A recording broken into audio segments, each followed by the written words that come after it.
सोचिए, कॉलेज के कुछ दोस्त हैं, अपने अगले ट्रिप का प्लान बना रहे हैं।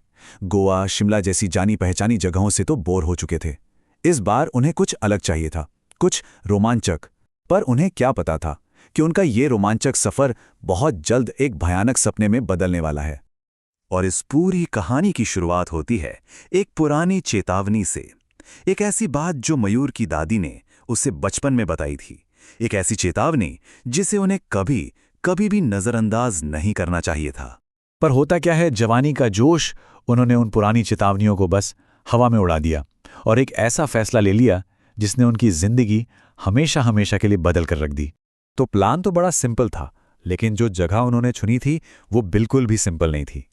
प्लान यह था कि 5 दोस्त सूरत के उस बदनाम दुमास बीच पर जाएंगे, पर एक शर्त थी कि सूरज ढलने से पहले पहले वहां से निकल आना है। और देखिए, इस जगह का खौफ सिर्फ किस्से कहानियों में नहीं था, ये असली था।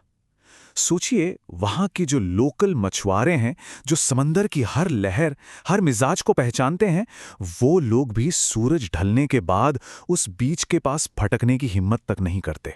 खैर, अगली दोपहर जब ये लोग दुमास बीच पहुंचे तो वहां का नज़ारा देखकर सच में हैरान रह गए। मतलब जो उन्होंने देखा वो सुनी सुनाई डरावनी कहानियों से एकदम ही अलग था। वहां तो एकदम मेले जैसा माहौल था। चारों तरफ भीड़ भाड़, बच्चे खेल रहे हैं, हंस रहे हैं, खाने पीने के स्टॉल लगे हुए हैं। तो उन्हें लगा कि यार, ये सब डरावनी बातें ना बस यूं ही बनाई हुई हैं, मनगढ़ंत कहानियां हैं।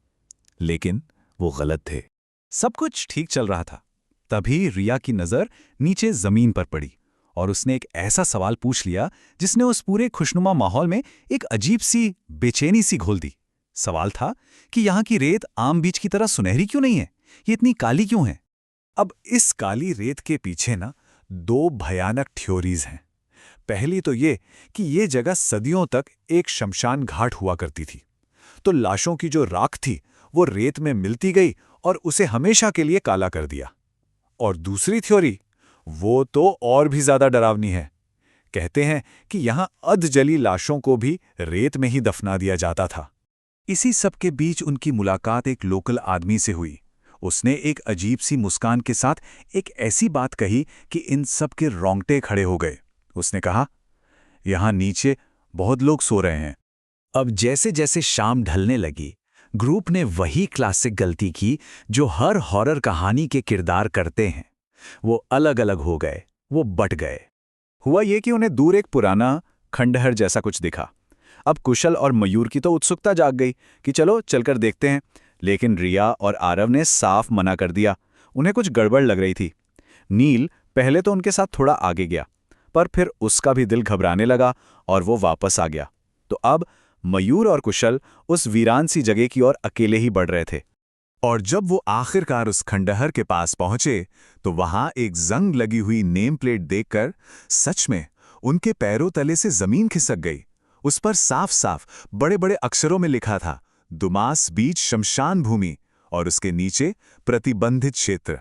दिन अब पूरी तरह रात में बदल चुका था और अब कहानी का वो हिस्सा शुरू होने वाला था जहां डर अब हकीकत बनने वाला था। हुआ ये कि पानी में खेलते खेलते उन्हें वक्त का अंदाजा ही नहीं रहा। जब तक वो बाहर निकले सूरज डूब चुका था, अंधेरा हो गया था, पूरा बीच खाली हो चुका था। और सबसे बुरी बात, उनके फोन भी डेड हो चुके थे। मतलब अब वो बाहरी दुनिया से पूरी तरह कट चुके थे, अकेले और उस अंधेरे में कैद। तभी उस सन्नाटे को चीरती हुई हवा के साथ एक धीमी फुसफुसाती हुई आवाज आई जो कुशल का नाम पुकार रही थी। एक ऐसी आवाज जो कभी लगता समुंदर की लहरों से आ रही है, तो कभी लगता था ठीक उनके पीछे से। और फिर एक और आवाज आई, और इस आवाज को सुनकर तो मयूर का दिल दहल गया। ये आवाज बिल्कुल उसकी दादी जैसी थी। वही दादी जो 8 साल पहले बिना किसी सुराग के रहस्यमयी तरीके से गायब हो गई थीं। इसके बाद जो हुआ ना, वो बस खौफ की इंतहा थी। सोचिए, अचानक हवा में जलती लकड़ी की गंध आने लगी, फिर कहीं से राम नाम सत्य है का जाप सुनाई देने लगा, फिर अचानक कुत्तों के रोने की भयानक आवाजें गूंजने लगीं, और फिर उन्होंने उन्हें देखा, सफेद कपड़ों में चलती हुई परछाइयां। उन्होंने बेतहाशा भागना शुरू कर दिया, लेकिन वो आवाजें, वो परछाइयां उनका पीछा कर रही थीं। ये एक बुरे सपने जैसा था जिससे वो चाहकर भी जाग नहीं पा रहे थे। वो बस भागते रहे, जब तक कि डर और थकान से बेदम होकर वो गिर नहीं पड़े, बेसुध। तो उस रात के बाद क्या हुआ? उस भयानक अनुभव ने उन पर क्या असर छोड़ा?